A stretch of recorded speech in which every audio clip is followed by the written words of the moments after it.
नमस्कार स्टूडेंट्स, इस वीडियो में आपके साथ डिस्कस करने जा रहा हूं केस स्टडी बेस्ड क्वेश्चन और टॉपिक है प्रोबेबिलिटी का। बहुत सारे स्टूडेंट्स मेरे से कमेंट्स में पूछ रहे हैं कि sir case study based question कहां से आएंगे। बड़ा स्पष्ट जवाब है एनसीईआरटी से। देखिए, ये क्वेश्चन भी आपके एनसीईआरटी में है, बस इसको आपके सामने किसी दूसरे रूप से रख दिया गया है। हम ये कह सकते हैं दूसरी तरह से आपके सामने इसको रख दिया है। क्वेश्चन वही है, आपकी एनसीईआरटी में इस तरह का क्वेश्चन है, एक्साइज में कंफर्म पता है, ठीक है ना, आपने देखा होगा, राइट। तो ये क्वेश्चन जो भी केस स्टडी बेस्ड क्वेश्चन बनेंगे वो एनसीईआरटी से ही बनेंगे, एनसीईआरटी के क्वेश्चनों पर ही डिपेंड होंगे, ठीक है ना। बट उनको एमसीक्यू फॉर्मेट में कन्वर्ट कर दिया जाएगा, कोई पिक्चर लगा दी जाएगी, ठीक है, उसकी लैंग्वेज बदल दी जाएगी, लेकिन बात उसी तरह की होगी जैसे एनसीईआरटी में क्वेश्चन हम करते आए हैं, ठीक है। अधिकतर क्वेश्चन प्रोबेबिलिटी के, स्टेट्स से, हाइट एंड डिस्टेंस से, पॉलिनोमियल से, इन टॉपिकों पर एमसीक्यू केस स्टडी क्वेश्चन ज़्यादा बनेंगे, राइट। आपके पास ये क्वेश्चन है, आपने देखा होगा इस तरह से एरो घुमाते हैं हम, ये एरो कहीं पर भी रुक सकता है, राइट। तो ये कहाँ रुक सकता है, ये एरो 1 रुक सकता है, 2 जगह 3, 4, 5, 6, 7, 8। तो आप ये कह सकते हो कि इसके जो आउटकम्स आएंगे 1, 2, 3, 4, 5, 6, 7 और 8 आएंगे। इसको ऐसे रिप्रेजेंट करा जाए तो ये क्या बन जाएंगे, सैंपल स्पेस बन जाएंगे। तो आप यहां पर कह सकते हो कि सैंपल स्पेस कितने हैं इस इवेंट में, इस एक्सपेरिमेंट में टोटल आउटकम्स हैं आपके पास 8। एक्सपेरिमेंट क्या है, एक्सपेरिमेंट है कि ये एरो जो है घुमाया जाता है, ठीक है। अब एरो कहाँ रुकेगा, आपने देखे होंगे इस तरह के बहुत सारे गेम जिन्हें हम जुआ कहते हैं, लोग खेलते रहे इसे, गैम्बलिंग, राइट। चलिए, अब इसमें कह रहा है कि find the probability the point lies on the number 8। ये जो पॉइंट है ना, ये 8 पर आएगा, 8 पर रुकेगा, इसकी प्रोबेबिलिटी क्या है। तो आप लिख लें इसको ए, नंबर इज 8, नंबर इज 8, ठीक है ना, 8 पर ही रुकेगा। तो 8 वाले रियल टेस्ट में कितने स्टूडेंट्स, केवल एक है। तो फेवरेबल रिजल्ट है आपके पास कितना है, 1 है। तो प्रोबेबिलिटी ऑफ ए क्या होगी, प्रोबेबिलिटी ऑफ ए होगी number of A divide by number of S. कितना आएगा, 1/8 आएगा। ये तो मैंने प्रॉपर तरीके से लिखा है। यदि क्वेश्चन सब्जेक्टिव आ जाता है, मान लेता हूँ एमसीक्यू फॉर्मेट में नहीं आता और एक नंबर का क्वेश्चन वैसे आया था, तो वो आपको लिखा कैसे जाएगा, ये भी इंपॉर्टेंट बात होती है। बहुत सारे स्टूडेंट जानते हैं कि इसका आंसर क्या होगा, लेकिन उसे कैसे रिप्रेजेंट करा जाएगा, नंबर उस पर कैसे मिलेंगे, ये बहुत इंपॉर्टेंट है, ठीक है ना। हाँ, यहाँ पर जो आंसर आएगा एमसीक्यू में 1/8 आएगा, जो आपके पास ऑप्शन में फर्स्ट जो पार्ट है वो सही है। बात समझ में आ गई ना, राइट।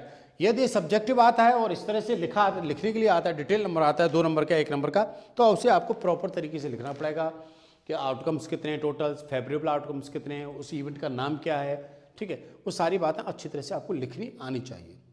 यदि प्रोबेबिलिटी चैप्टर की आप बहुत अच्छी प्लेलिस्ट देखना चाहते हो तो डिस्क्रिप्शन में लिंक अवेलेबल है, उस लिंक पर जाकर आप प्रोबेबिलिटी चैप्टर को बहुत अच्छी तरह से देख सकते हो, यदि आपने अभी तक प्रोबेबिलिटी को नहीं पढ़ा है तो। यदि आप मेरे बहुत सारी वीडियो देखना चाहते हो तो यहाँ पर जो मेरी वेबसाइट है उस पर जाकर आप एनसीईआरटी का पूरा कंप्लीट सॉल्यूशन देख सकते हो, एनसीईआरटी एग्जाम्पल का सॉल्यूशन देख सकते हो, प्रीवियस ईयर क्वेश्चन देख सकते हो, सैम्पल पेपर देख सकते हो जो लेटेस्ट होंगे, ठीक है ना। चाहे तो आप वहाँ पर जाकर देख सकते हो। अब इसका सेकेंड पार्ट क्या है, सेकेंड पार्ट है आपका what is the probability the arrow point lies on the odd number. तो आप मान लेता हूं इस इवेंट का नाम आपने दिया number is odd, odd number क्या है, ऑड है। तो आपके पास ऑड नंबर क्या क्या होंगे, ऑड नंबर होंगे 1 होगा सर, ये तो 2 है, 1 होगा, 3 होगा, 5 होगा और 7 होगा। ऑड नंबर पर रुकेंगे, ऑड नंबर पर रुकेंगे, वो ऑड नंबर कितने होंगे, 1, 2, 3। ये जो एरो है ऑड नंबर पर रुकेगा, इसकी प्रोबेबिलिटी क्या है। तो ऑड नंबर है कितने, ऑड नंबर हमारे पास सर ये हैं। तो नंबर ऑफ द बी कितना है, नंबर ऑफ द बी है हमारे पास 4। प्रोबेबिलिटी ऑफ द बी क्या आएगा sir, probability of the B आएगा number of B divide by number of S, means 4/8, means कितना आएगा 1/2। तो कौन सा ऑप्शन सही होगा, इसका जो आंसर है सेकंड वाला पार्ट इसका सही होगा, ठीक है। देखिए एमसीक्यू आता है तो डायरेक्ट आप इसको 4/8 या 1/2 लिख सकते हो, बहुत जल्दी आप जल्दी आंसर निकाल सकते हो। लेकिन फिर मैं कह रहा हूं कि सब्जेक्टिव आता है तो इस तरह से आपको लिख के आने पड़ेंगे आंसर, राइट। वो आगे कहता है what is the probability it will be point A number greater than 2, number C number greater than 2, greater than 2, 2 से बड़े नंबर। तो 2 से बड़े नंबर कौन कौन से होंगे?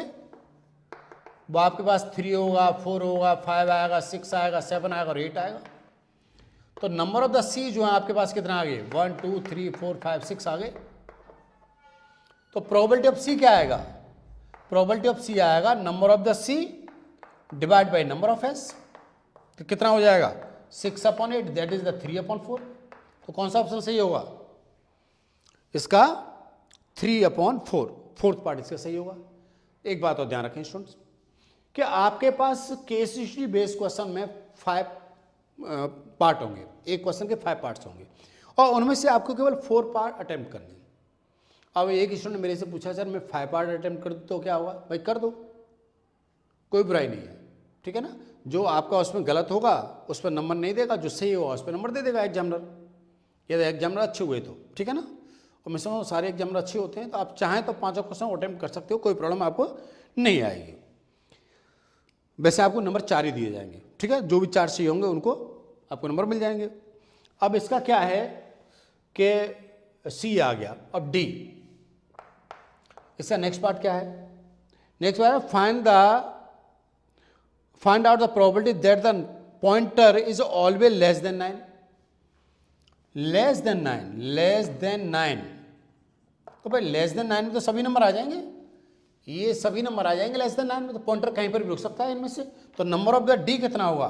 नंबर ऑफ द डी जो आएगा वो 8 आएगा। कहने का मतलब है 1 भी आ सकता है, 2 भी आ सकता है, 3 4 5 6 7 8, 9 से लेस नंबर तो ये पूरे हो सकते हैं 8 के 8, ठीक है। तो आपके पास प्रोबेबिलिटी ऑफ डी कितना आएगा? प्रोबेबिलिटी ऑफ डी आएगा 8/8 मीन्स 1। इस केस में इस इवेंट को क्या नाम दिया जाएगा? इसको दिया जाएगा श्योर इवेंट। जिस इवेंट की प्रोबेबिलिटी 1 आती है that is called the sure event, और जिसकी प्रोबेबिलिटी 0 आती है दैट इज इम्पॉसिबल इवेंट। और प्रोबेबिलिटी का आंसर हमेशा किसके बीच में आता है? 0 और 1 के बीच में। इक्वल टू 0 हो सकता है, इक्वल टू 1 भी हो सकता है, लेकिन बाकी आंसर जितने भी आएंगे वो 0 1 के बीच में आएंगे। कभी भी प्रोबेबिलिटी नेगेटिव नहीं होती, ठीक है। कभी 1 से ज़्यादा नहीं होती, कभी 0 से कम नहीं होती।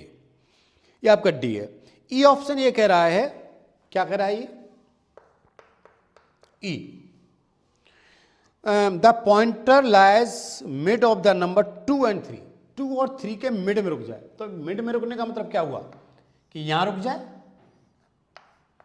मतलब ये सिर्फ लाइन पर रुक जाए तो क्या होगा सर? तो भाई इस केस में प्रोबेबिलिटी नहीं निकलेगी और ये केस डिफाइन भी नहीं है। यहां पर कहने का मतलब यहां पर कोई नहीं जीतेगा। मैं 1 पे जीतता हूं, सॉरी मैं 2 पे जीतूंगा या 3 पे जीतूंगा, मैं इस लाइन पर मेरा पॉइंटर रुक गया, ये एरो रुक गया तो मैं जीतूंगा नहीं, ठीक है ना, मैं हारूंगा। सी इस केस में क्या हो जाएगा? ड्रॉ हो जाएगा। इस केस में आप ये कह सकते हो कि नन ऑफ द इज, कोई भी इनमें से आंसर सही नहीं होगा, ठीक है ना। तो ध्यान रखिएगा केस स्टडी बेस्ड जो क्वेश्चन आएंगे उन पर आपको डरना नहीं है।